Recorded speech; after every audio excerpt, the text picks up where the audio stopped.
The fog curled through the gaslit streets of Victorian London, thick and suffocating, wrapping Whitechapel in a shroud of dread. Every shadow seemed to hide a secret. Every passerby might be the next victim or the killer himself. The year was 1888, and Jack the Ripper was stalking the alleys, his grisly murders sending shockwaves through the city and beyond. But what if, decades later, a document surfaced claiming to be the killer's own diary? What if the elusive Ripper had left behind a chilling confession written in his own hand?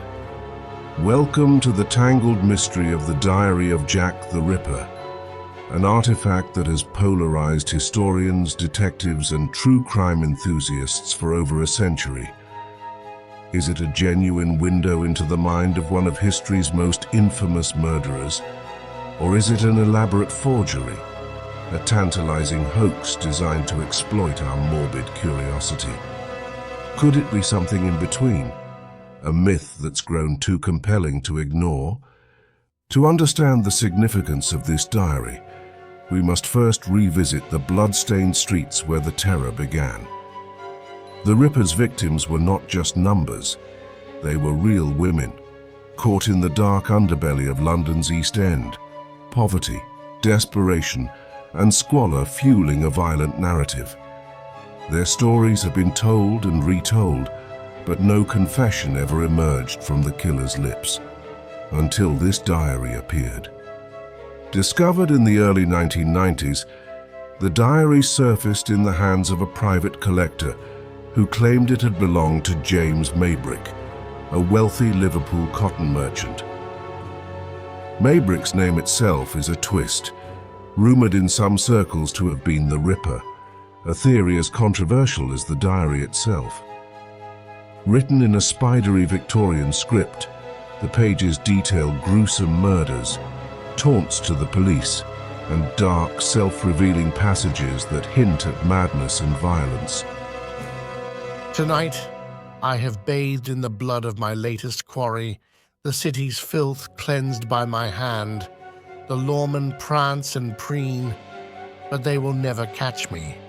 I am the shadow in the fog, the whisper in the alley. The words send a chill down the spine.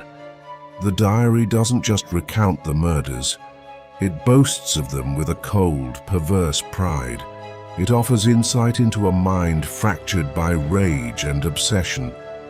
Yet, from the moment the diary was revealed, skeptics were vocal and persistent.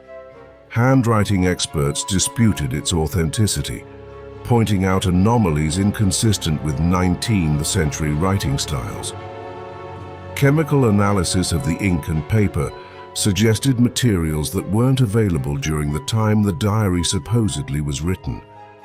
Moreover, the dramatic language seemed more fitting for a sensational novel than a secret journal. The police are fools, always 2 steps behind. How simple it is to slip away, unseen, unheard. My knife is my pen. With it, I write stories of death upon the living canvas. This metaphorical flourish feels oddly literary for a killer trying to avoid capture, some argued. Others suggested it was a morbid performance, a desperate bid for infamy by a copycat or fraudster. But the diary's defenders point to the chilling accuracy of details.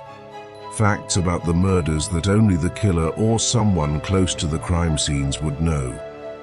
The order of the victims, the nature of the wounds, the timing of each attack, all meticulously recorded. Supporters argue that no forger could have had such knowledge at the time the diary was supposedly written.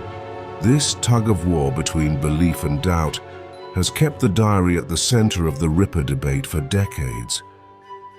Was James Maybrick the true Jack the Ripper, using his wealth and status to mask his monstrous deeds?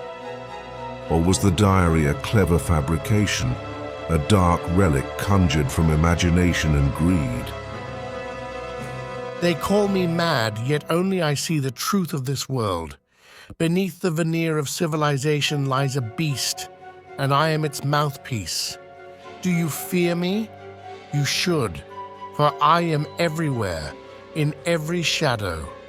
It's a line that haunts us because it speaks to the universal fear of the unknown, an unknown that history has tried desperately to solve, but never quite unraveled.